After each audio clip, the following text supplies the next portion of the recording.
Greetings, friends. Congress just did it.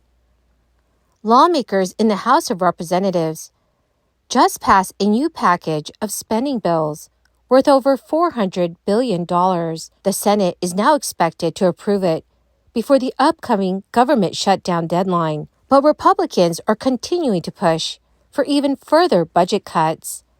My dear friends, please do me a big favor and watch until the end of this video. Also, every Friday, I will be announcing several winners for the Walmart gift card giveaway. If you would like to enter the weekly giveaway, friends, do make sure that you click and like several of my videos and then comment below the keyword of each video that you watch.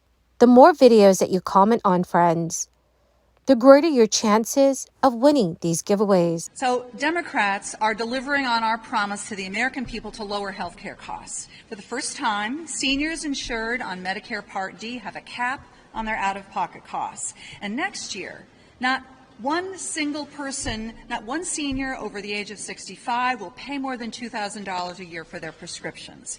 Folks with Medicare who rely on insulin to manage their diabetes only pay $35 a month for this life-saving drug. The federal government can finally negotiate with pharmaceutical companies on the price of the most popular medications. And this is going to bring down drug prices for everyone in America.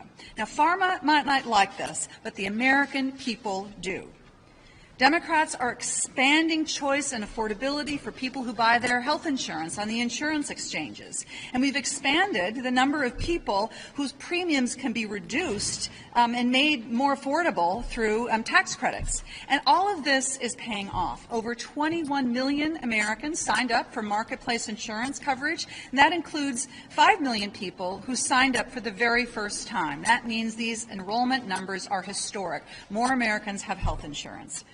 Now, Democrats are working hard in Congress to address also the mental health challenges that so many of our neighbors and community members and family members are experiencing. And we're doing that by expanding the health care workforce, by holding accountable the doctors who are in the business of denying health care coverage and delaying care for the patients who need it most. And all of this is coming together as the Biden administration is tackling the influence of private equity and consolidation in health care, which is also driving up costs and leaving too many patients without access to care.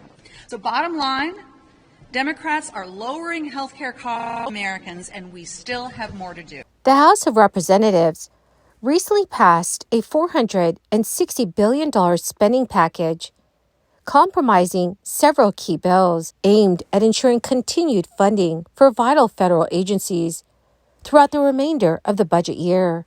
The Senate is poised to address this legislation before the impending shutdown deadline of midnight on Friday. Negotiations are ongoing regarding a second package encompassing 6 additional bills, notably including defense spending, with the objective of fully funding all federal agencies by the March 22nd deadline. Overall, Congress is expected to allocate approximately $1.66 trillion in discretionary spending for the entire year. Despite significant opposition from a considerable number of House Republicans, the spending packages garnered passage in the House. House Speaker Mike Johnson resorted to an expedited voting process, requiring a 2/3 majority to pass the measure, which was ultimately achieved with a vote of 339 to 85.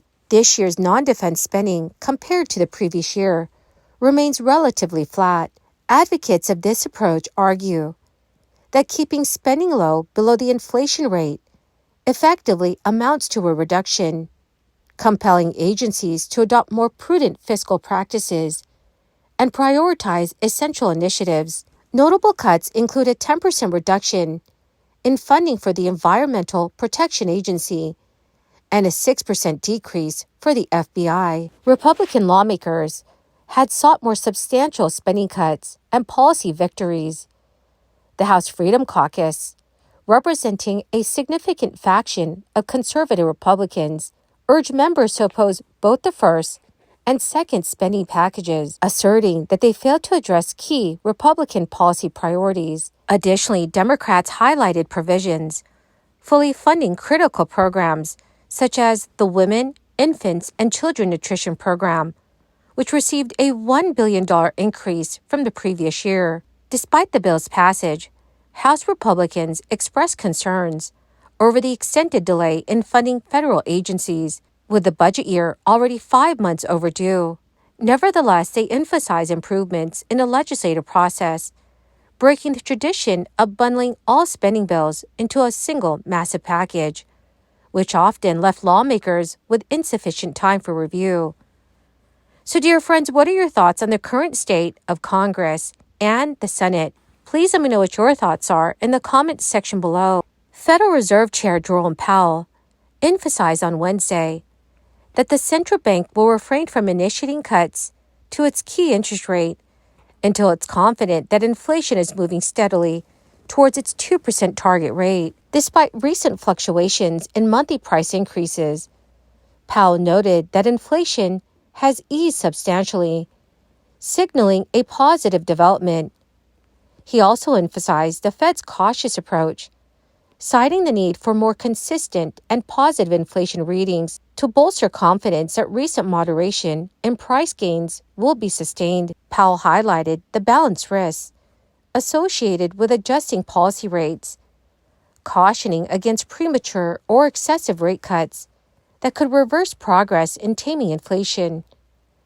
He stressed the importance of achieving a soft landing, where inflation is controlled without triggering an economic downturn. Lowering the key rate would alleviate borrowing costs for mortgages, credit cards, and other loans. Powell underscored the continued strength of the U.S. economy and job market, with solid growth and robust job creation. While economic expansion persisted at a steady pace, Powell expressed confidence in the Fed's ability to navigate towards its inflation target without jeopardizing economic stability. Addressing concerns about inflation surpassing the 2% target rate, Powell dismissed suggestions of raising the inflation goal above 2%, asserting that current levels pose no significant challenges. Well, my great and beautiful friends, that is the end of my daily stimulus update video for today. My dear friends, please know that every Friday I will be announcing several winners for the Walmart gift card giveaway.